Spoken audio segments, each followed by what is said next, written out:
ወአጢዑ ላህ ወረሱለሁ አላህና መልእክተኛውን ታዘዙ ኢን ኩንቱም ሙእሚኒን ሙእሚን ከሆናችሁ። በኮረፕሽን ላይ የተመሰረተ ሶሳይቲ ውሎ አድሮ አደጋ ይገጥማል። ጦርነት ካስፈለገ we are ready for it ምንም ችግር የለውም። ጦርነት የሚፈጥረው ነገር ፈሳድ ከወታደራዊ ድል የመልእክቱ ድል ይበልጣል።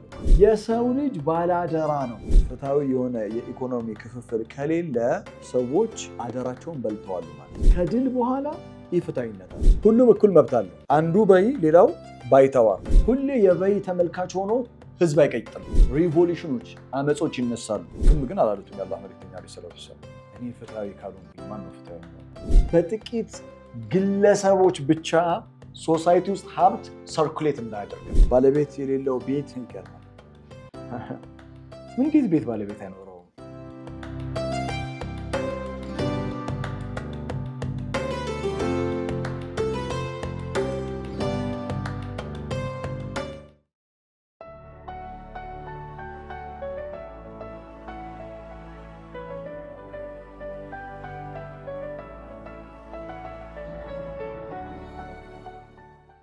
بسم الله الرحمن الرحيم ولا حول ولا قوة إلا بالله العظيم رب اشرح لي صدري ويسر لي أمري واحلل عقدة من لساني يفقه قولي اللهم آمين.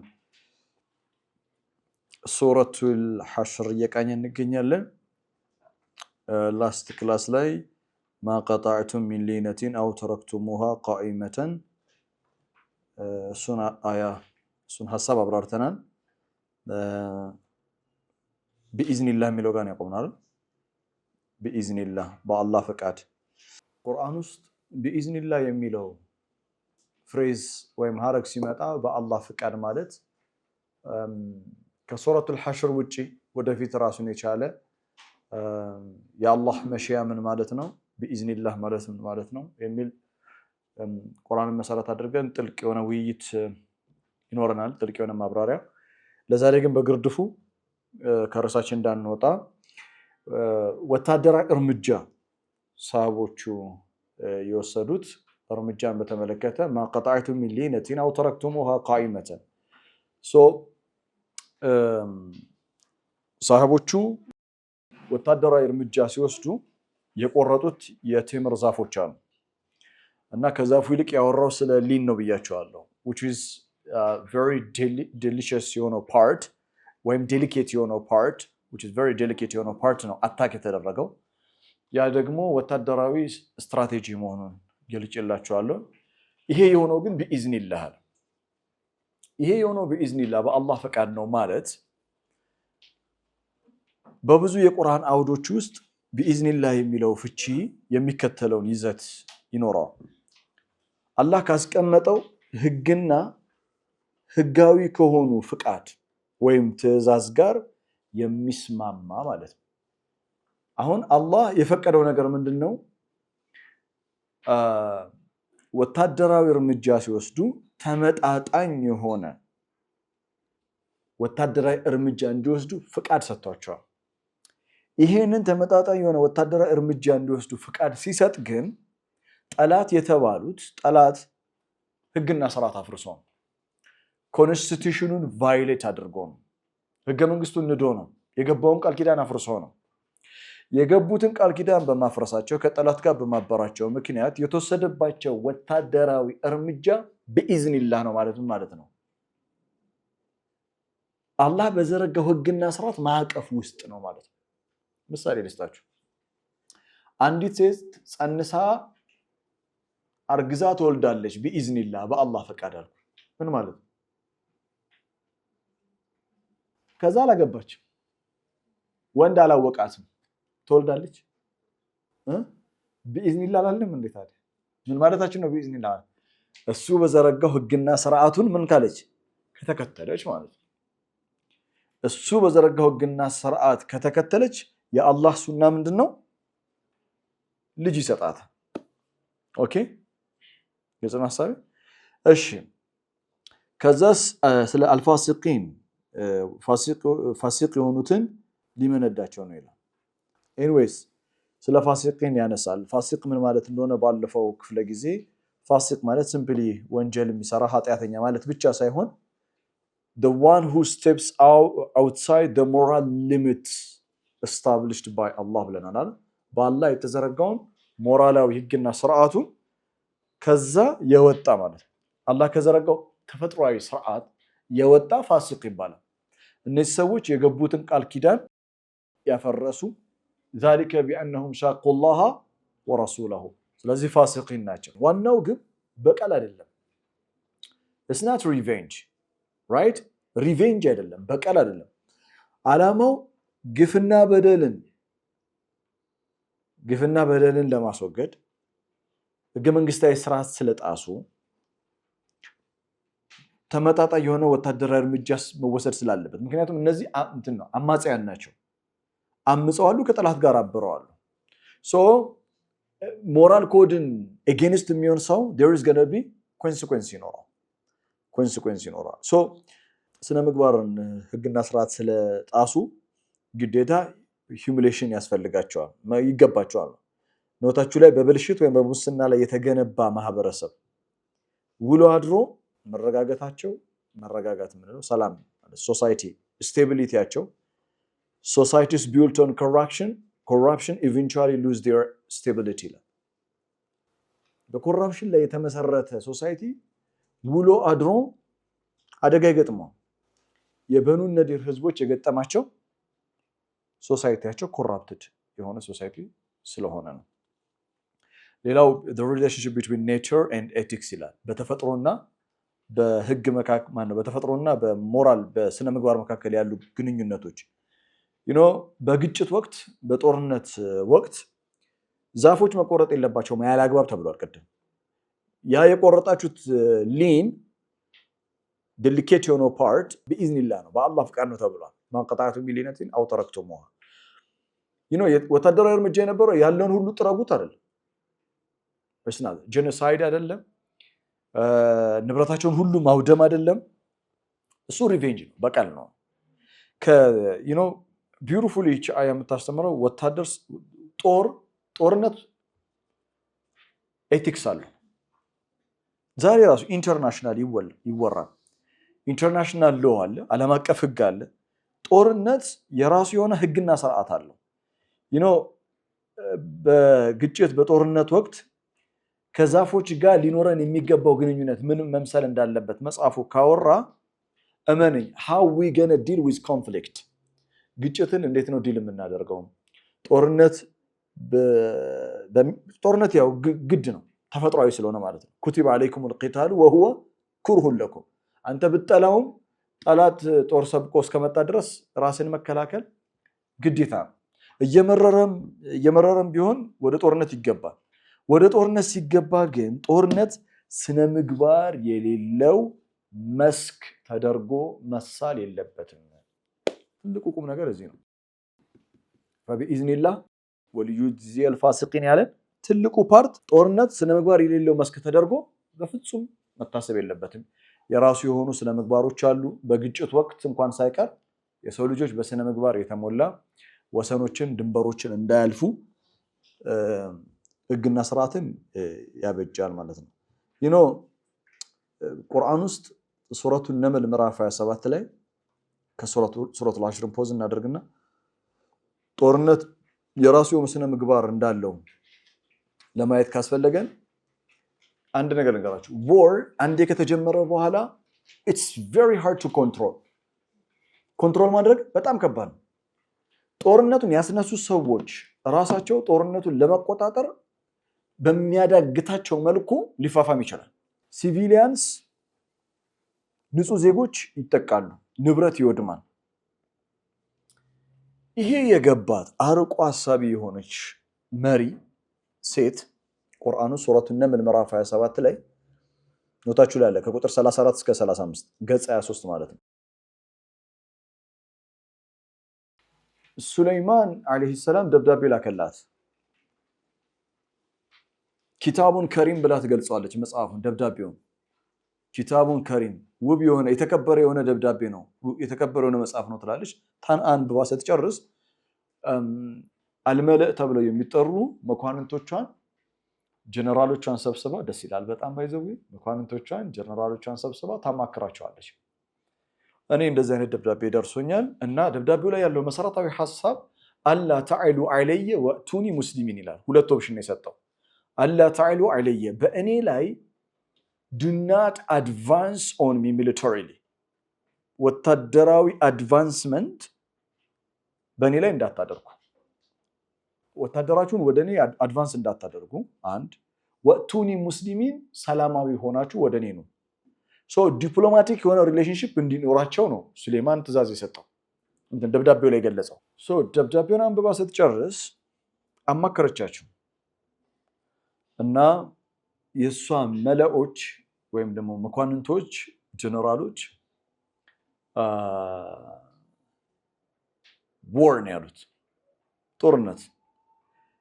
ሱሌማን ማን እንደሆነ ራሱ አያውቁም በቅጡ እኮ እና ጦርነት ካስፈለገ we are ready for it ምንም ችግር የለውም። በእሱን ሸዲድ በጣም ፓወርፉል የሆኑ ኢንቴንስ የሆነ ጦር ሜዳ ላይ ኃይለ ብርቱ ተዋጊዎች አሉን። መዋጋት ከሆነ እንዋጋለን። የኛ ሐሳብ ይሄ ነው። ግን ወልአምሩ ኢለይኪ ያሏት the final decision belongs to you ውሳኔው ግን ያንቺ ነው አላት እና ብልናት እሷ ቁጥር 34 ሱረት النمل ላይ قالت إن الملوك ነገስታቶች إذا دخلوا قرية አንዲት قرية ውስጥ ሲገቡ ከተማ ሲገቡ أفسدوها የሚፈጥሩት ነገር ፈሳድ ነው። وجعلوا أعزة أهلها أذلة በከተማ ውስጥ ያሉ በሀገር ውስጥ ያሉ ታላላቅ የሚባሉ የተከበሩ ሰዎችን ያዋርዷቸዋል። وكذلك يفعلون that is how they operate that is how they're going to do ያንን ነው የሚያደርጉት። አሁን ምን ማለቷ ነው? قالت إن الملوك إذا دخلوا قرية ሙሉከ ነገስታቶች ከተማ ውስጥ ሲገቡ ማለት ወታደሮቻቸውን ነው መጀመሪያ የሚልኩት። ወታደር ይልካሉ፣ ወታደር ድል ያደርጋል፣ ሀገሩን ይረከባል፣ ከዛስ ነገስታቶቹ ይመጣሉ። እያለች ያለችው ወታደሮች ነው። ሚሊታሪሊ በወታደራዊ ግዳጅ ነገስታቶች ሲገቡ ይወላችሁ ጦርነት እያለች ነው። so beautiful she is very smart ጦርነት የሚፈጥረው ነገር ፈሳድ ነው። ጦርነት የሚፈጥረው ነገር ንጹህ ዜጎች እንዲጠቁ ያደርጋል። ሲቪሊያን ካዡሊቲ እንዲፈጠር ያደርጋል። በዘመነኛ ቋንቋ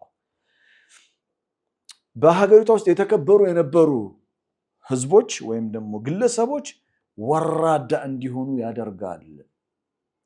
እናም ወኢኒ ሙርሲለቱን ኢለይሂም ቢሃዲየቲን እና what is my strategy ወልአምሩ ኢለይኪ ብለዋታል። ውሳኔው ያንቺ ነው።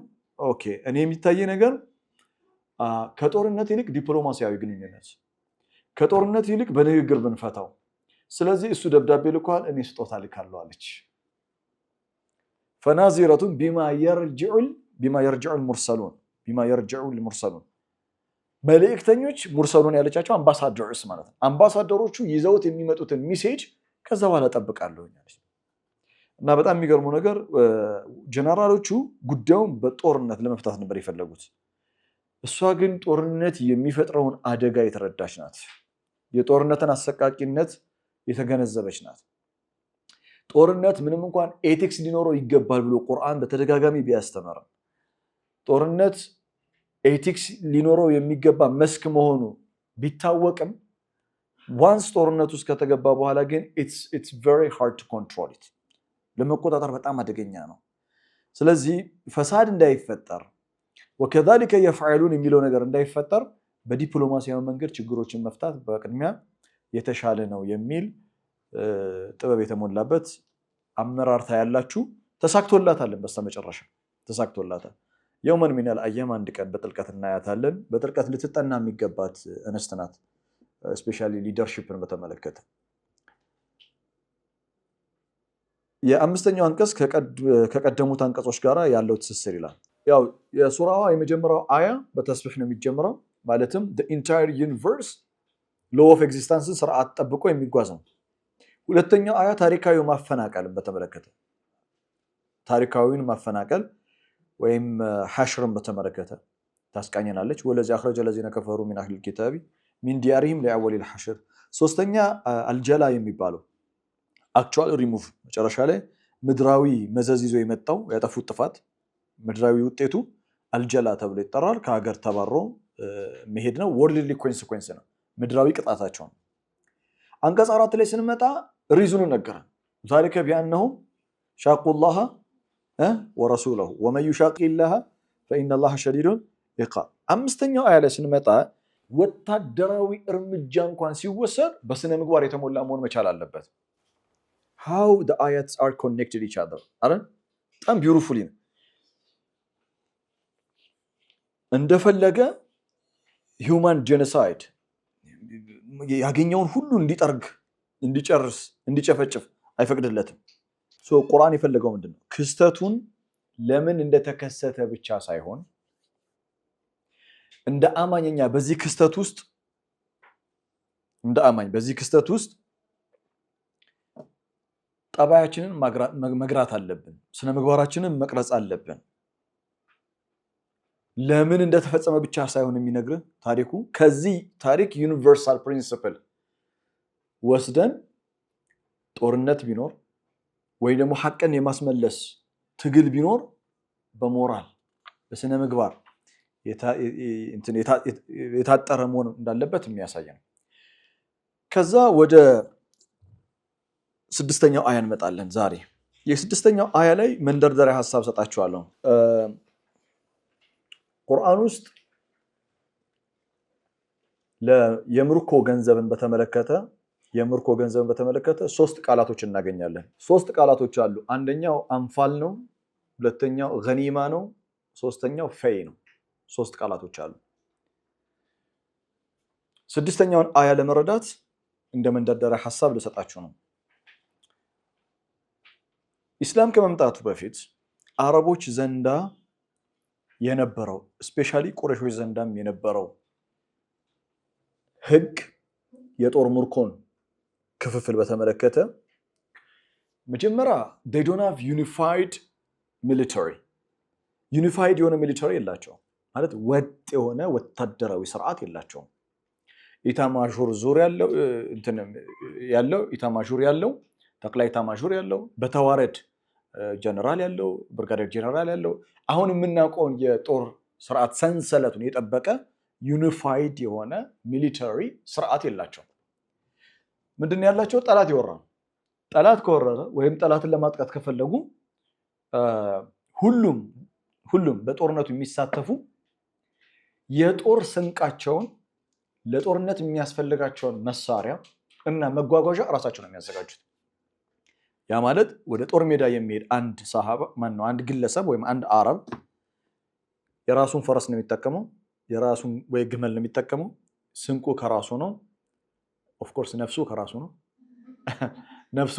ነው ሰይፉ ከራሱ ነው ከዛ ጦር ሜዳ ይሄዳሉ ጦር ሜዳ ሄደው ተዋግተው ጦርነቱ ካበቃ በኋላ በድል ካጠናቀቁ በኋላ ማንኛውም ከጦር ምርኮ የሚሰበስበው ነገር የግሉ ነው አንድ ወታደር ያ ማለት ዩኒፋይድ ሚሊተሪ ሲስተም ስለሌለ የተገኘውን ምርኮ በስርዓት ሊያከፋፍል የሚችል ምን የላቸውም ስርዓት የለም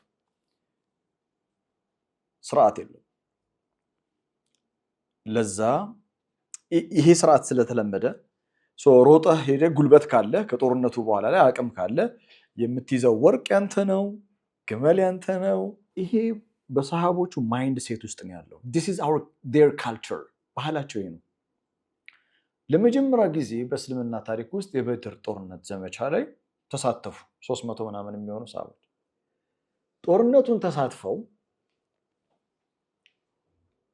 ጦርነቱ እንዳለቀ የሁሉም ሩጫ የሆነው የጦር ምርኮውን ለማንሳት that's their culture it's not something weird ነገርም አይደለም አሁን የምርኮ ገንዘቡን እጅ ስር ማስገባት ነው ያላ መልእክተኛ አለይሂ ሰላቱ ሰላም እንዲሰበሰብ ካደረጉ በኋላ ምርኮ እንዲሰበሰብ ተደረገ ሰሃቦቹ እርስ በርስ መጨቃጨቅ ጀመሩ ምክንያቱም አንድ ወርቅ ላይ እኩል ልታርፍ ትችላለህ የማን ነው ከነገና ፊት ተሰልፈው የተዋጉ አሉ ከኋላ ይጠበቀዋሉ። ምክንያቱም የአላህ መልእክተኛ አለይሂ ሰላቱ ወሰላም በድር ጦርነት ላይ ይዟቸው ሲወጡ የራሱ የሆነ አሰላለፍ አለው። እንደ ሌሎቹ በኋላ ላይ የሚመጡ ጦርነቶች በጣም ሶፊስቲኬትድሊ በጣም የተደራጀ ይሆናል አካሄዱ። የበድር ጦርነት ድንገታዊ ነው። ቢሆንም ግን ፊት የተሰለፈ አለ፣ ከኋላ አለ። እኩል አይደለም ሁሉም የተሳተፉት ማለት በእኩል ደረጃ እና ተጣሉ፣ አልተግባቡ። ኖርማል ነው። ሳባ እኮ ተጣልቶ ይግባባል፣ ችግር የለውም። የሙርኮ ገንዘብ በአጠቃላይ ተሰብስበው መልእክተኛው ጋር እንዲሆን ታዘዘ። መልእክተኛው ጋር ሆነ።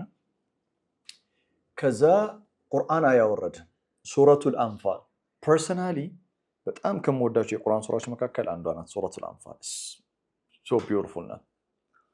አንፋልን በትክክል የተረዳ ሰው ከዚህ በፊት ነገራችሁ ከሆነ አላውቅም። ሱረቱ ተውባ እና ሱረቱል አንፋልን በጥልቀት የተረዳ ሰው እንደገና ያምናል፣ ይሰልማል፣ ያምናል።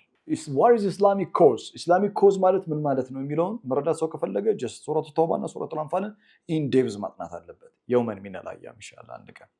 ሱረቱል አንፋል ላይ ኤንዌይስ ሲጀምር ቢስሚላሂር ረህማኒር ረሂም የስአሉነከ ዐኒል አንፋል፣ ስለ አንፋል ጉዳይ ይጠይቁሃል። ማለትም ስለ ጦር ምርኮ ገንዘብ ይጠይቁሃል። ቁሊል አንፋሉ ሊላሂ ወረሱል፣ አንፋል የአላህና የመልእክተኛው ነው በላቸው። ፈተቁላህ፣ አላህን ፍሩ፣ አላህን ተጠንቀቁት። ፈተቁላህ ወአስሊሑ ዛተ በይንኩም። ባይ ዘ ዌይ ኢትስ ጀስት ላይክ ስኮልዲንግ ነው። ወአስሊሑ ዛተ በይንኩም፣ መጀመሪያ በመካከላችሁ ያለውን ግጭት አስተካክሉ። ወአስሊሑ ዛተ በይንኩም፣ ፊክስ ዘ ማተርስ ቢትዊን ዩ፣ በመካከላችሁ በአንፋል ምክንያት የተፈጠረውን ችግር አስተካክሉ። ወአጢዑ ላህ ወረሱለሁ፣ አላህና መልእክተኛውን ታዘዙ። ኢንኩንቱም ሙእሚኒን፣ ሙእሚን ከሆናችሁ። ከዛ ኢነመል ሙእሚኑን ይልና ሁለተኛው አያ ላይ ይቀጥላል። የመጀመሪያው አያ ጀምሮ እስከ 40ኛው አያ ድረስ ዳይሬክትም ይሁን ኢንዳይሬክት ስኮልድ ያደርጋቸዋል። ፖስት በድር ከበድር ጦርነት በኋላ ኮሜንት ይሰጣል። አላህ ስለ ጦርነቱ ኮሜንት ይሰጣል። ከጦርነቱ በኋላ 41ኛው አያ ከ40 አያ በኋላ 41ኛው አያ ላይ አንፋል ለማን መከፋፈል እንዳለበት ያብራራል። ግልጽ ነኝ። አሁን የሳሉነከ ዐኒል አንፋል ቁሊል አንፋሉ ሊላሂ ወረሱል፣ ሁለተኛው አያ ስለ አንፋል ማብራሪያ ነው። ስለ አንፋል ማብራሪያ ከመስጠቴ በፊት እናንተ ማስተካከል ያለባችሁ ስነ ምግባር አለ። የሄዳችሁት ቅድም ብለን ጦርነት ስነ ምግባር የራሱ የሆነ ስነ ምግባር አለው ብለን አይደል? ልትከተሉት የሚገባው ስነ ምግባር አለ። የመጀመሪያው ወአስሊሑ ዛተ በይኒኩም፣ በመካከላችሁ ያለውን ነገር ችግር ፍቱ፣ ተስማሙ። ራይት እና ወአጢዑ ላህ ወረሱለሁ ኢንኩንቱም ሙእሚኒን፣ እውነተኛ አማኝ ከሆናችሁ። ከ40ኛው አያ በኋላ 41ኛው አያ ላይ አንፋል በምን መልኩ መከፋፈል እንዳለበት ያብራራል። አንፋል ማለት አክቹዋል ጦርነት ተፈጥሮ አክቹዋል ጦርነት ውስጥ ገብተው ደም ተፋሰው ጦርነት አድርገው የሚገኝ የጦር ምርኮ ገንዘብ ወይም ንብረት አንፋል ተብሎ ይጠራል። ሱረቱል አንፋል ይለናል። ገኒማ ተብሎ ይጠራል። ሁለተኛው ደግሞ ራሱ ስሙ ገኒማ ይባላል። ገኒማ ማለት አንፋል ማለት ነው። አንፋል ማለት ገኒማ ማለት ነው። ኦኬ። በገኒማ በፈይና ማለትም በአንፋልን በገኒማ እና በፈይ መካከል ያሉ ልዩነቶች። አንፋል ማለት ገኒማ ነው ብለናል። ቁጥር 1 ላይ አንደኛ ሄድና ገኒማ ወይም አንፋል ሙስሊሞች ጦር ሜዳ ሄደው ተዋግተው በጦርነት ጠላትን ድል አድርገው የሚማርኩት ወይም የሚያገኙት የጦር ምርኮ ንብረት ምን ተብሎ ይጠራል? አንፋል ተብሎ ይጠራል። አንፋል በተመለከተ ወይም ገኒማን በተመለከተ ጦርነቱ ላይ ስለተሳተፉ ኢንቮልቭ አድርገዋል። ጦርነት ላይ ስንቃቸው ከነሱ ነው፣ የጦር መሳሪያ ከነሱ ነው፣ መጓጓዣ ከነሱ ነው። ኦኬ ሶ የአከፋፈሉ ስርዓት ያወጡትንም ወጪ መሰረት ያደረገ ነው። ግልጽ ነው አባባሌ። ምክንያቱም ኮስት አለው አሁን ጦርነት ስለተከናወነ። ሁለተኛውና ዛሬ ዲስከስ የምናደርገው እኛ ሱረቱል ሐሽር የምታስቃኘን ፈይ ተብሎ ይጠራል። ፈይ ኢትስ ሶ ፓወርፉል ነው። በቃ ትልቁ ሌሰናችን ምናልባት በዚህ ክፍልና በሚቀጥለው ክፍለ ጊዜ ስለ ፈይ ነው። ፈይ ማለት ያው ስሮ ቃል ይላችኋል። ፋ ያ ሀምዛ ቋንቋዊ ፍቺውን በደንብ ካየነው ፈይ ማለት መመለስ ማለት ነው። ፈይ ማለት መመለስ በጥንታዊ ክላሲካል አረቢክ ላይ ከቀትር በኋላ የሚመለሰው ከቀትር በኋላ ማለትም ከሰዓት በኋላ ከቀትር በኋላ የሚመለሰው የከሰዓቱ የከሰዓት ጥላ ፈይ ተብሎ ይጠራል። አሁን ካለንበት ኮንቴክስት ምንም አይነት ውጊያ ሳይፈጸም ጦርነት ሳይከናወን ጠላት እጅ ሲሰጥ የሚገኘው የጠላት ንብረት የምርኮ ገንዘብ ወደ ህዝብ ይዞታ የሚመለስ ፕራይቬት ፕሮፐርቲ ያልሆነ ፐብሊክ ፕሮፐርቲ ሆኖ ያገለግላል። ወታደሮቹ የኛ ነው እንዳይሉ ወታደራዊ እርምጃ አልተወሰደም። ወታደራዊ እርምጃ ከተወሰደ እና ጦርነት ውስጥ ከገቡ የሚያገኙት የጦር ምርኮ ምን ይባላል? ገኒማ ወይም አንፋል። አክቹዋል ዋርኒንግ ሳይኖር ጦርነት ምንም ሳይፈጠር ልክ እንደ በኒ ነዲር ማለት ነው። ጠላት እጅ ከሰጠ የተገኘው የጦር ምርኮ የሚከፋፈልበት ስርዓት ከአንፋልና ከገኒማ የተለየ ነው የሚሆነው። ለየት ያለ መለኮታዊ ህግና ስርዓት አለው። ይህን መለኮታዊ ህግና ስርዓትን ሁለተኛው የሱረቱል ሐሽር አጀንዳ ነው ማለት ነው።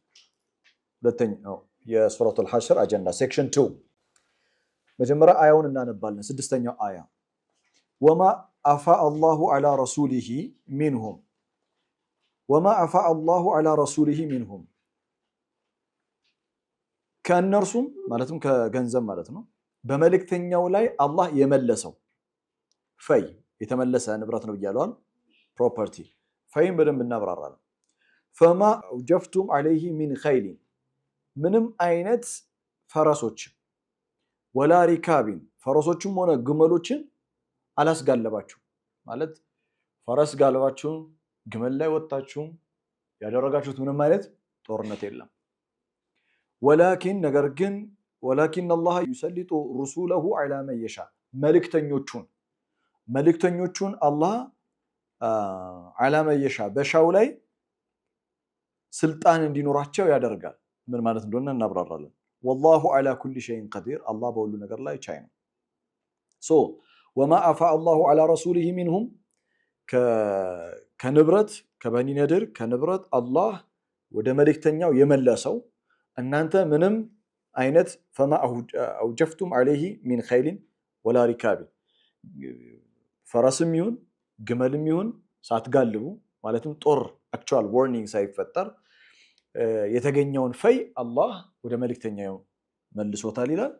ከዛ ወላኪን አላህ ዩሰልጡ ሩሱለሁ ዐላ መን የሻ በመልእክተኞች በሙሉ ስልጣንን በሻው ላይ አፕላይ እንዲያደርጉ አውቶሪቴቲቭ እንዲሆኑ ይሰጣቸዋል ካለ በኋላ ወላሁ ዐላ ኩሊ ሸይን ቀዲር ይላል።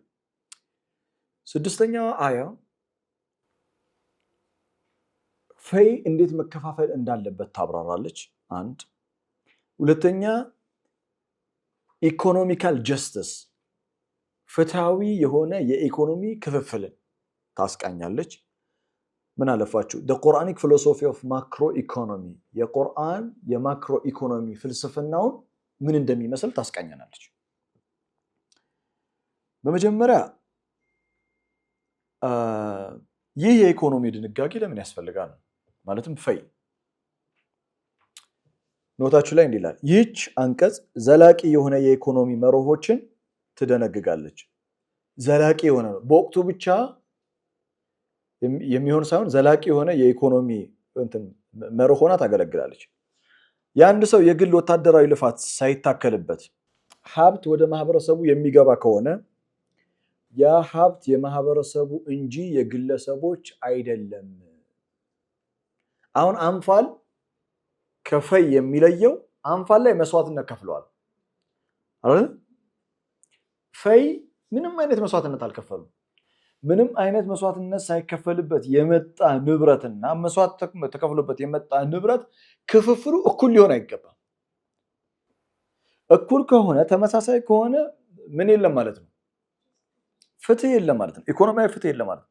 ሶሻል ጀስት ማን ነው? ኢኮኖሚካል ጀስቲስ የለም። ሱረቱል ሙጃዲላ ስንማር ትዝ ይላችኋል። ሱረቱል ሙጃዲላ ፎከስ ያደረገችው ፍሮም ዘ ቢጊኒንግ ሶሻል ጀስቲስ ነበር አይደል? ማህበራዊ ፍትህ ነበር። ሱረቱል ሐሽር ዲል ከምታደርገው ነገር መካከል አንዱ ኢኮኖሚካል ጀስቲስ ነው። ኢኮኖሚካል ጀስቲስ የኢኮኖሚ ፍትህ። ፈይ በምን ቋንቋ በዘመናችን በምን አይነት ቋንቋ ልንገልጸው እንችላለን መሰላችሁ? ፈይ በዘመናዊ ቋንቋ የህዝብ ሀብት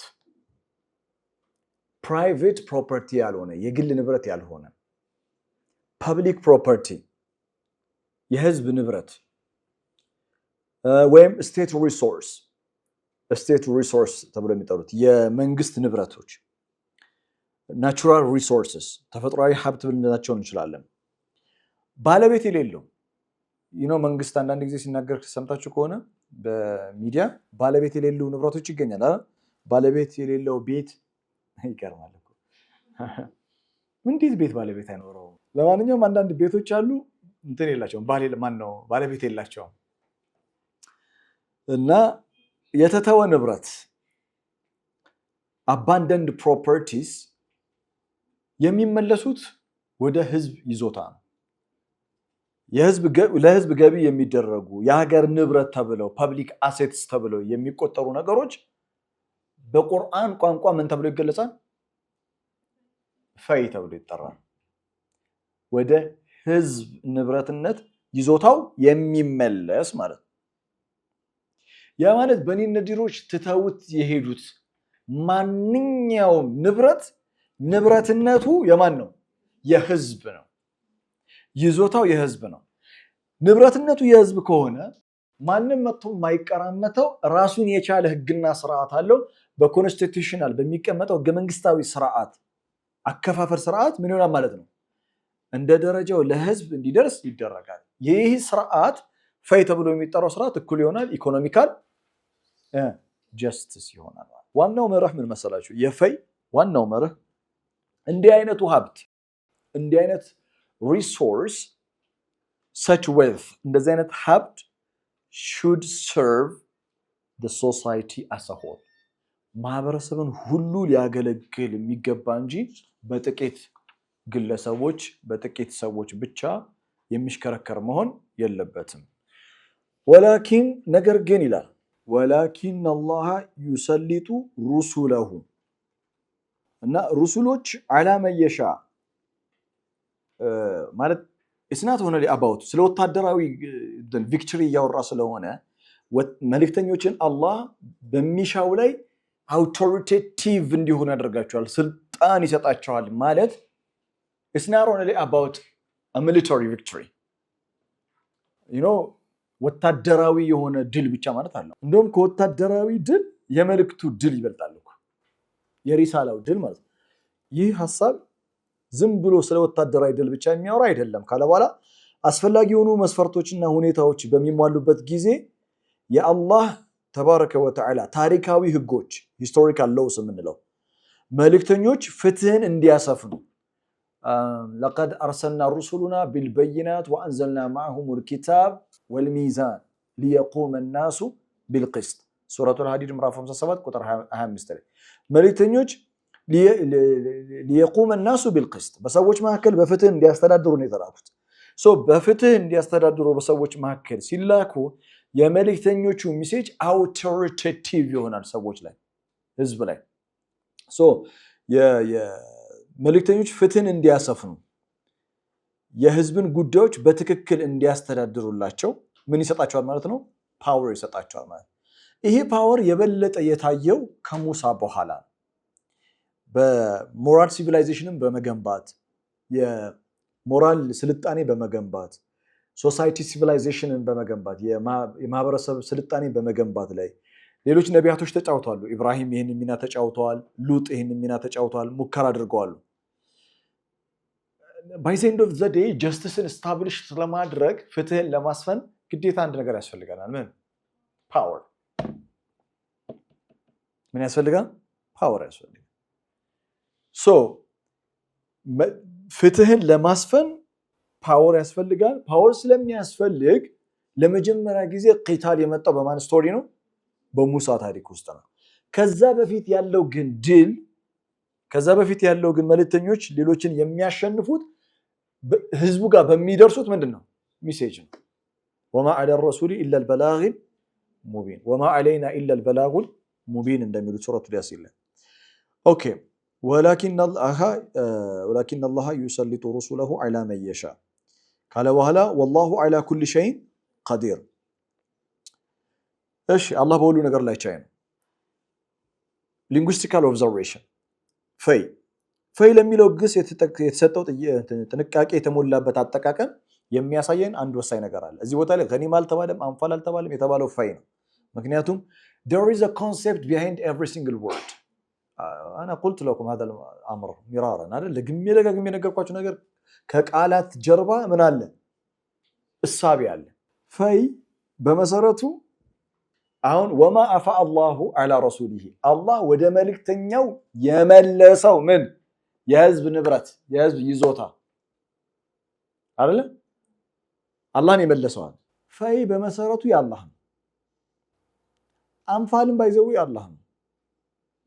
የሳሉነከ ዐኒል አንፋል ቁሊል አንፋሉ ሊላሂ ወረሱል። እስኪ እናንተ ምን ይመስላችኋል? ዝም ብላችሁ አስቡ። አንፋል የአላህና የመልእክተኛው ነው። አንፋል የአላህ ነው ማለት ነው። ፈይ የአላህ ነው ማለት ነው።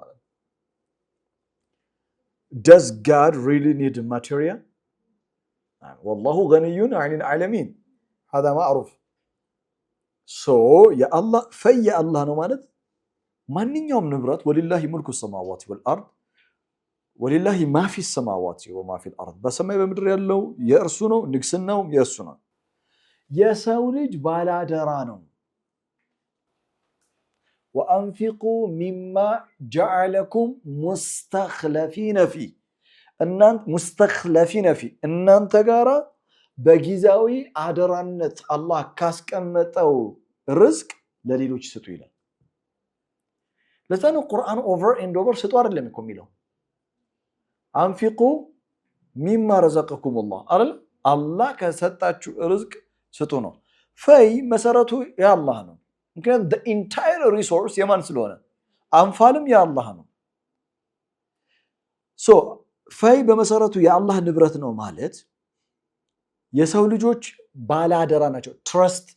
ትረስት አድርጎ ይህንን አማና ወስዷል። ይህንን አማና ከወሰደ በኋላ ሀብት በግፍና በበደል ምክንያት በጥቂት ግለሰቦች ብቻ ወይም በሆነ ትራይብ ጎሳዎች ወይም በጥቂት ቡድኖች ብቻ የሚንቀሳቀስ ከሆነና ወደ ታችኛውን ማህበረሰብ ያላማከለ ፍትሃዊ የሆነ የኢኮኖሚ ክፍፍል ከሌለ ሰዎች አደራቸውን በልተዋሉ ማለት ነው። ባይዘንድ ኦፍ ዘዴ ምንድነው ብለናል? ንብረት ሁሉ የአላህ ነው። አላህ ግን ለሰው ልጅ የአላህን ንብረት በአደራ መልክ ምን አድርጎታል? ሰጥቶታል። ማንኛውም አይነት ሪሶርስ ያላት ሀገር ሪሶርሷን የምታገኘው ከመሬት ነው። ሪሶርሱ ሲጀመር ያላህ ነው አይደል? መንግስት፣ የሚመለከተው አካል፣ ባለድርሻ አካላቶች ምንድነው የሚያደርጉት? ይህንን ናቹራል ሪሶርሱን ለማህበረሰብ በእኩል ተጠቃሚነት እንዲኖር በሚያስችል መልኩ ፍትሃዊ የኢኮኖሚ ስርዓት መዘርጋት። ፈይ ማለት ይሄ ነው። ይህ ነው። ከቀደሙት አንቀጾች ጋር ብናስተሳሰር መጀመሪያ ስለ ተስቢህ ተማርን፣ ሁለተኛው አያ ላይ ሐሽር አየን፣ ሶስተኛው ላይ አልጀላ መውጣታቸውን አየን፣ አራተኛ ምክንያቱን ነገረን ዛሊከ ቢአንሁም ሻቁላህ ወረሱለሁ። ከዛ አምስተኛው አያ ላይ ምን ነገረን? what was the አምስተኛ ፖይንት ላይ በግጭት ወቅት ሊጠበቁ የሚገቡ ስነ ስርዓቶች አይደል? ማቀጣቱ ሚሊነቲ በግጭት ወቅት። ከዛ ስድስተኛው አያ ሙሉ በሙሉ ሽፍት ያደርግና አዲስ ሐሳብ ነው የሚያነሳው። ያ አዲስ ሐሳብ ምንድነው? ኢኮኖሚ አስተዳደር፣ ወደ ኢኮኖሚ አስተዳደር ሽፍት ያደርጋል። ቁርአን አሁን ድል አድርገዋል አላደረጉም? ድል አድርገዋል። guess what? ከድል በኋላ most of the time there is going to be chaos, there is going to be injustice. ከድል በኋላ ኢፍትሃዊነት አለ። ከድል በኋላ ችግሮች ይፈጠራሉ። ቁርአን does not only celebrate the victory ቪክትሪውን አይደለም ይሄ ድሉን አይደለም ያጨበጨበለት ሴሌብሬት የሚያደርገው what should be done after the victory ከድል በኋላ ምንድነው መደረግ ያለበት? ከድል በኋላ ፍትህ መረጋገጥ አለበት። አሁን ድል አድርገው ሀገሪቷን ከተቆጣጠሩ በኋላ በኒ ነዲርን ከሀገር ካስወጡ በኋላ የሀገሪቷን ንብረት ጥቂቶች መጥተው የሚፈነጩበት ከሆነ what is the point of መጀመሪያም እኮ እነዛ እኮ እንዲወጡ የተደረጉት ኢፍትሃዊ ስለሆኑ ነው። ፍትህን ስላፈረሱ ነው አይደል? ተፈጥሯዊውን የሆነውን ናቹራል የሆነውን ህግና ስርዓት ስላፈረሱ ነው። የገቡትን ቃል ኪዳን ስለጣሱ ነው። the same injustice is going to be yours። ለዛ ነው ቁርአን በጣም በጥንቃቄ ከድል በኋላ ፍትህን ማረጋገጥ ላይ በጣም ትኩረት ይሰጣል። የፌይ ኮንሴፕት 6ኛው አያ ላይ በሩን የከፈተው ለዛ ነው። ከ6ኛው አያ ቁርአን ከሚያወራቸው ማዕከላዊ የኢኮኖሚ ቫልዩስ እሳቤዎች መካከል አንዷ ናት። የግል ንብረት ያልሆኑ ፐብሊክ ፕሮፐርቲስ የሚባል ነገር እንዳለ እና የህዝብ ንብረትን ደግሞ መጠበቅ ያስፈልጋል። በአግባቡ መጠበቅ ያስፈልጋል። በፍትህም መከፋፈል መቻል ይኖርበታል። ምክንያቱም ፐብሊክ አሴት እስከሆነ ድረስ የጋራ ነው። ሁሉም እኩል መብት አለው። አንዱ በይ ሌላው ባይተዋር መሆን በፍጹም አይገባውም። ለአጠቃላይ ለህዝብ ጥቅም ሲባል የተደነገገ ስርዓት ነው ማለት ነው ፈይ። እና ፈይ የሚገርጋችሁ 6ኛው አያ ለ7ኛው አያ ታመቻቸናለች። የዛሬው ትልቁ ትምህርታችን 7ኛው አያ ይሆናል። ዓለም ላይ ያለው የባንክ ስርዓት፣ ዓለም ላይ ያለው የኢኮኖሚ ስርዓት፣ ዓለምን የሚዘውራት ኢኮኖሚ ነው። በእኛ በተገለጠው ዓለምን የሚዘውር በዓለም ላይ ጉልበት ያለው ነገር ኢኮኖሚ ነው። ማ አፋ አላሁ አላ ረሱሊሂ ሚን አህሊል ቁራ አላህ አሁን 7ኛውን አያ ተመልከቱ። 7ኛው አያ አሁን የግል ንብረት ያልሆኑ የህዝብ ይዞታ የሆኑ ፐብሊክ ሪሶርስን ከነገረም በኋላ ቀጥሎ ለማን ነው መከፋፈል ያለበት? እንዴት እናድርገው? እንዴት እንደምታደርገው ላሳይ። 7ኛው አያ ፍትሃዊ በሆነ መንገድ ማከፋፈል የምትችለው እንዲህ ነው። ማ አፋ አላሁ አላ ረሱሊሂ ሚን አህሊል ቁራ አላህ ከከተሞቹ ሰዎች ወይም ሀብት በመልእክተኛው ላይ የመለሰው ፈይ መመለስ ነው አላለም? የመለሰው ሚን አህሊል ቁራ አንደኛ ፈሊላሂ ለአላህ ነው። በኋላ ላይ እናብራራለን። ለአላህ ነው ማለት አሁን ድርሻ ሊዘረዝርና ለአላህ ነው። ሁለተኛ ወሊ ረሱሊሂ ለመልእክተኛው ነው። ለመልእክተኛው ኢንቻርጅ ይሆናል ማለት በፍትህ ያከፋፍላቸዋል ማለት። በሞኖፖሊ መልእክተኛ ይወስዳል ማለት አይደለም። ሐሻ ሊላህ። እሺ አለይሂ ሰላቱ ወሰላም። ሁለት አይደል? ሶስተኛ ወሊዚል ቁርባ ቅርብ ለሆኑ ቤተሰቦች ወሊዚል ቁርባ። ቀጥሎ ወልየታማ፣ ቀጥሎ ወልመሳኪን፣ ቀጥሎ ወብነ ሰቢል በጉዞ ላይ ያለ መንገደኛ፣ ለመንገደኛ የሚሰጥ ኪሱ ባዶ የሆነ መንገደኛ። ለማን እንደሚከፋፈል ከዘረዘረ በኋላ ይሄ ስርዓት የተዘረጋበት ምክንያቱን ያብራራል። the reason ከይላ የኩነ ዱለተን በይነል አግኒያኢ ሚንኩም ይህን አይነት የፈይ ስርዓት የህዝብ ንብረት የሆነ የህዝብ ይዞታ የሆነውን ንብረት በዚህ መልኩ እንዲከፋፈል የተደረገበት ዓላማው ሀብት በጥቂት ግለሰቦች ብቻ ሶሳይቲ ውስጥ ሀብት ሰርኩሌት እንዳያደርግ ነው። ከይላ የኩን ዱለተን በይነል አግኒያኢ ሚንኩም the wealth the rich guys ሪች የሆኑ በባለ ሀብቶች እጅ ብቻ ንብረት ሀብት ሰርኩሌት እንዳያደርግ ተብሎ ነው። በሌላ አባባል ምን እያለ ነው ቁርአን? በማህበረሰቡ ውስጥ ያሉ ዜጎች ሁሉም እኩል ተጠቃሚ የሆነ ፍትሃዊ የኢኮኖሚ ስርዓት ሊዘረጋላቸው ይገባል። ይሄ ካልሆነ የሚመጣው አደጋ ከፍተኛ ስለሆነ ሁሌ የበይ ተመልካች ሆኖ ህዝብ አይቀጥልም። ሪቮሉሽኖች አመጾች ይነሳሉ። ሪቮሉሽኑን ለማስቆም ሲባል ከፍተኛ የሆነ ኃይል መጠቀም ይጀመራል። ከዛ ነገሮች እየተቀጣጠሉ ሄደው በርካታ ሀገራቶች የፈረሱበት አንዱ ሪዝን በታምኑም ባታምኑም በዚህ ምክንያት በጣም ብዙ ሀገራቶች ከመፍረስ ይድኑ ነበር። ከይላ የኩን ዱለተን በይነል አግኒያኢ ሚንኩም የሚለውን ስርዓት ሊገነዘቡ ነው። እንቀጥል። ወማ አታኩም ረሱሉ ፈኹዙ መልእክተኛው የሰጣችሁን ነገር ሁሉ ተቀበሉ። ወማ አታኩም ረሱሉ ፈኹዙ ውሰዱ፣ መልእክተኛው የሰጣችሁ ማንኛውም ነገር። ወማ ነሐኩም ዐንሁ የከለከላችሁን ደግሞ ፈንተሁ ተከልከሉ። ወተቁላህ አላህንም ፍሩ፣ ኢነላህ ሸዲዱል ዒቃብ። ሱአል ወማ አታኩም ረሱሉ መልእክተኛው የሰጣችሁን ተቀበሉ፣ የከለከላችሁን ተከልከሉ። ምን ሰጠን? ምን እንከልከል? ፈይ ኮንቴክስት ፈይ ወማ አታኩም ረሱል። ምክንያቱም ይነጫነጫል አንዳንዱ ምንድነው እቺ ብቻ ለኔ ትንሽ ጨምሩልኝ እንጂ ወማ አታኩም ረሱሉ ፈኹዙ ወማ ነሃኩም አንሁ ፈንተሁ። ልጅ እያለ ለምን እንደሆነ አላውቅም ለኛ እየተሰጠን ይላሰው ነው የምናየው። አንተ አሪፍ ነው እሺ። ወማ አታኩም ረሱሉ ፈኹዙ ወማ ነሃኩም አንሁ ፈንተሁ። ከዛ ከኮንቴክስት ደግሞ ውጪ ዩኒቨርሳል አድርገን ደግሞ ከወሰድ ነው መልእክተኛው ይዞላችሁ የመጣው ማንኛውም ሪሳላ ተቀበሉ፣ በሪሳላው አማካኝነት የከለከላችሁን ነገር ደግሞ ፈንተሁ ተከልከሉ። እሱ በኋላ ላይ እንመጣበታለን። ለማንኛውም ዝርዝሩ የሰባተኛው አያ the entire አያ ሪቮልቭ የሚያደርገው የሚሽከረከረው በአንድ አረፍተ ነገር። የአረፍተ ነገር ምንድነው? ከይላ የኩን ዱለተን በይነል አግኒያኢ ሚንኩም ዋና። ምክንያቱም ወማ አፈአ አላሁ ዐላ ረሱሊሂ ብሎ የዘረዘረልን ዓላማው ምንድነው? ኦብጀክቲቭ እኮ ነው የሚታየው አይደል? መጀመሪያ ዓላማው ምንድነው? ሀብት በጥቂት እጆች እንዳይሆን ነው።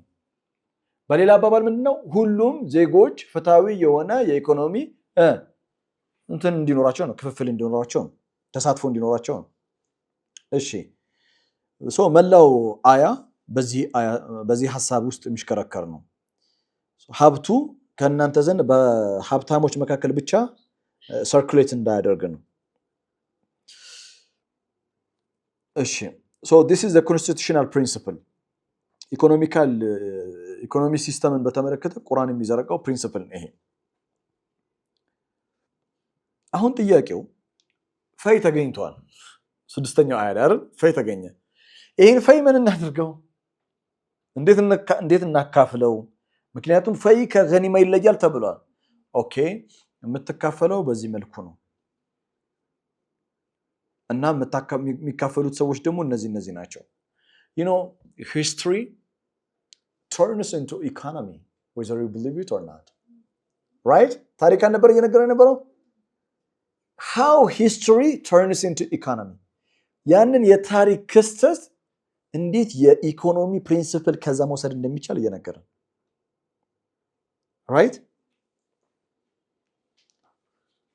ማ አፋ አላሁ ዐላ ረሱሊሂ ምንም አይነት ውጊያ ሳይደረግ ወደ መልእክተኛው አላህ የመለሰው የሰጣቸው ንብረት በአጠቃላይ ሚን አህሊል ቁራ ከከተማዋ ህዝቦች ማለትም ከበኒ ነዲር አንደኛ ፈሊላሂ ወሊረሱሊሂ ለአላህና ለመልእክተኛው።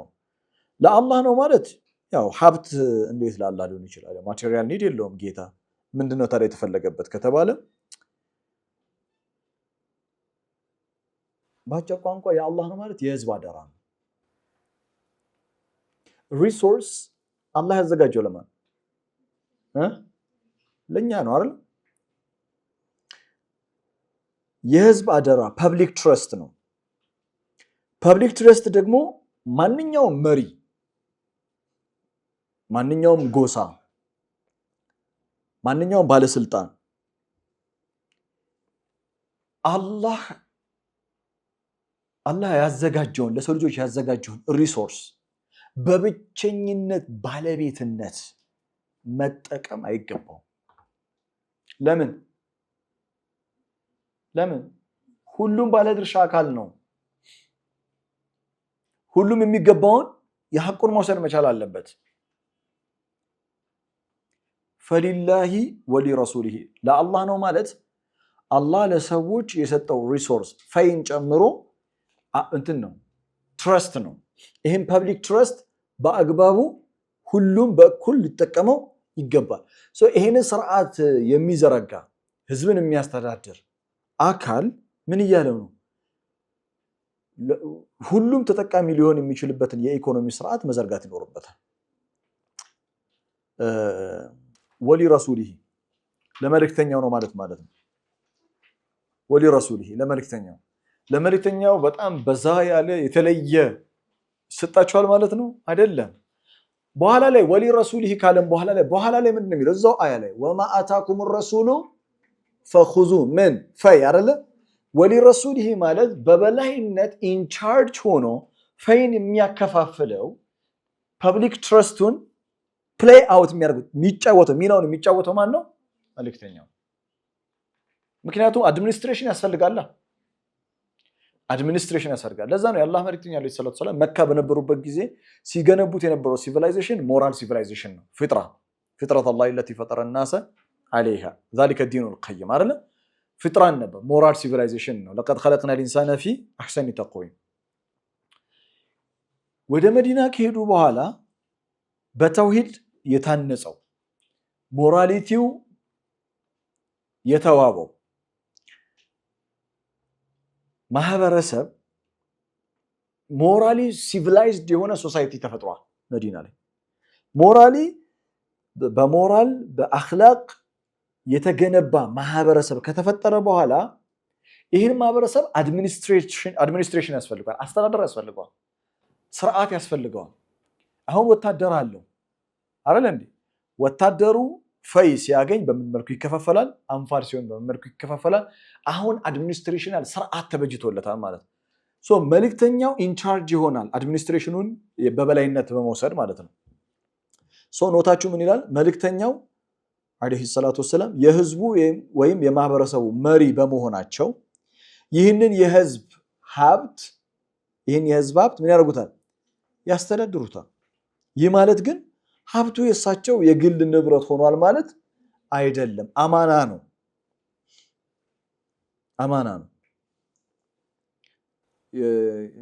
ያንን ስቶሪ ታውቃላችሁ አይደለ? መልእክተኛው ዓለይሂ ሰላቱ ወሰላም ሲያከፋፍሉ ያ ሙሐመድ ዒዲል አላቸው። አንተ ሙሐመድ ወይ በፍትህ አከፋፍለናል። ስንት ባለጌ ያለ መሰለ። ወላሂ አላህ ይጠብቀን። ብዙ ባለጌ ያለ እኮ አላህ ይጠብቀን። በፍትህ የፍትህ እኮ እንትን አይነት እኮ ናቸው እሳቸው። ፍትህ ራሱ ያፈቅራቸዋል እኮ። ዝም ግን አላሉትም የአላህ መልእክተኛ ዓለይሂ ሰላቱ ወሰላም። እኔ ፍትሃዊ ካልሆንኩኝ ማን ነው ፍትሃዊ የሚሆነው? አሚን። you need to know who I am. yes አንዳንዴ ያው ቀስ ብለህ ንገረው እና ተበጣበጥ አላህ ይሁንህ የለውበትም። ፕራይቬት ፕሮፐርቲ ይሆናል የመልእክተኛ ማለት አይደለም። አድሚኒስትሬሽኑን ተቀብሎ አሉ። he managed it on behalf of society ማኔጅ ነው የሚያደርጉት። ከዛ ዘረዘራቸው ወሊዚል ቁርባ ቁርአን ብዙ ለምን ይመስላችኋል? ወሊዚል ቁርባ ወልየታማ ወልመሳኪን እንዲህ የሚዘረዘራቸው ለምንድን ነው? አንደኛ ፕራዮሪቲ ሶሳይቲ ውስጥ የሚሰጣቸው እነማን ናቸው?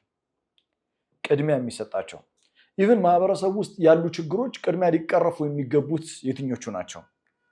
ማህበረሰብ የሚያስፈልገው ምንድን ነው? ቤት ነው የሚያስፈልገው። ኦኬ ንጹህ ውሃ አቅርቦት ነው የሚያስፈልገው። የኃይል ማመንጫ ማብራት ነው የሚያስፈልገው። ምንድነው የሚያስፈልገው? ቅድሚያ መሰጠት ያለበት የትኛው ነው? ለየትኛውስ የማህበረሰብ ክፍል ነው? ምክንያቱም አንዳንድ ጊዜ አመራር ላይ ስትሆን ሁሉ ቦታ መድረስ አትችልም። ሁሉንም እኩል ማስተዳደር የምትችልበት ኢኮኖሚካል አቅሙ ላይኖርህ ይችላል። ብዙ ኮራፕሽን ይኖራል። ኢትስ ቬሪ ቻሌንጀብል ነው ባይዘው። እኛ ዝም ያው ስናወራው ለቃሉ ምናምን ያምራል እንጂ ቀላል ይመስላል እንጂ ወንበሩ ላይ ቁጭ ብለህ ስራውን ስታየው ኢትስ ቬሪ ቬሪ ቻሌንጀብል ነው። ኢቭን አንተ ፕራዮሪቲ ብለህ የሰጠው አካል እንትን ሐሳብ ሌሎች ፕራዮሪቲ አድርገው ሊያዩት ይችላሉ። ራይት። ለማንኛውም ግን በተፈጥሮ በሚያስማሙ መሰረታዊ በሚባሉ ጉዳዮች ላይ አስተዳደራዊ አካል ፎከስ አድርጎ ማህበረሰብ ውስጥ እኩል የኢኮኖሚ ተጠቃሚነት ያስፈልጋል። ግን በጣም የሚያስፈልጋቸው እነማን ናቸው? ዘረዘረ። ወሊዚል ቁርባ የቅርብ ዘመዶች ይሆኑ አቅም ለሌላቸው የሚከፋፈል ወሊዚል ቁርባ ለመልእክተኛው።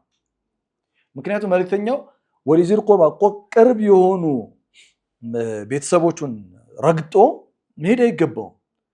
ኢቭን ማስጠንቀቅ እንኳን ሲመጣ ወአንዚር አሺረተከል አቅረቢን የሚለው ፋይሰጣቸው ብቻ አይደለም፣ ማስጠንቀቁን ከቅርብ በቤተሰብ ዘመዶች ጀምር ነው የሚለው። ወአንዚር አሺረተከል አቅረቢን መልእክተኛው መልእክታቸውን ሲጀምሩ እነዚህ በዙሪያቸው ያሉ የቅርብ ዘመዶች በማስጠንቀቅ ነው የጀመሩት።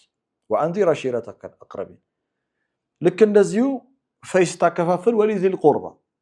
ከዛስ ወልየታማ የቲም ይሁን በማህበረሰብ ውስጥ ፈቂር የሆነ ሰው የምታውቀው ሰው አለ፣ ግን የቲም የሆነ ሰው ደግሞ አለ። የቲም ሮጦ ማግኘት አይችልም፣ የቲም ነው።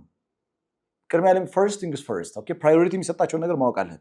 ሶ ወሊዚል ቁርባ ወልየታማ ወልመሳኪን ወብነ ሰቢል። ኦኬ ሶ እነዚህ ምድቦች አሁን የተጠቀሱት ከህዝብ ቅድሚያ የሚሰጣቸው አካላቶች ናቸው። እነዚህ ሁሉ ተሰጥቷቸው ቢተርፍስ እንደገና ወታደሩን ማጠናከሪያ በቃ መንግስታዊ አስተዳደር ነው። የአላህ መልእክተኛ ዓለይሂ ሰላቱ ወሰላም እንደ መሪነታቸው አስፈላጊ ለሆኑ ነገሮች ላይ ሊጠቀሙት ይችላሉ ማለት ነው ለህዝብ። በቂ የኢኮኖሚ ጥበቃ ሊደረግላቸው የሚገቡ የማህበረሰቡ ክፍሎች ናቸው እነዚህ። ኦኬ ዓላማው ምንድነው? ሶሻል ባላንስ እንዲኖር ማህበረሰብ ውስጥ ሚዛናዊ የሆነ ሀብት እንዲኖር ነው። ኦኬ it's not like privilege አይደለም።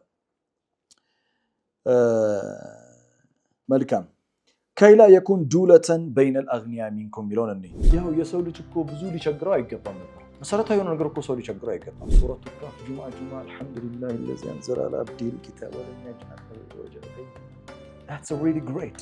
ይሄ መጽሐፍ የመጣው ግን ከዛ ከንባብ ከፍ ያለ ዓላማ አለው። ካፒታሊዝም ስርዓት ድሃውን ድሃ የሚያደርግ ሀብታሙን ሀብታም የሚያደርግ ስርዓት። ቁርአን ስትረዳ ቁርአን ለጎረቤት ላሉ ሰዎች የሚጮህ መጽሐፍ። ድህነት በባህሪው ፕሪንሲፕሎችን እንድታውቅ ያደርጋል። ቁርአን ሀብታም መሆንን አያወግዝም። በጊዜ ሂደት ድህነት ባሪያ ያደርጋል። ማለት ገንዘብ ደስታ ይገዛል አይገዛም የሚል ክርክር አለ አይደል? አልማሉ ወልበኑን ዚነቱል ሐያት ዱንያ፣ ደስታ ከመግዛት አልፎ ያስጌጣል።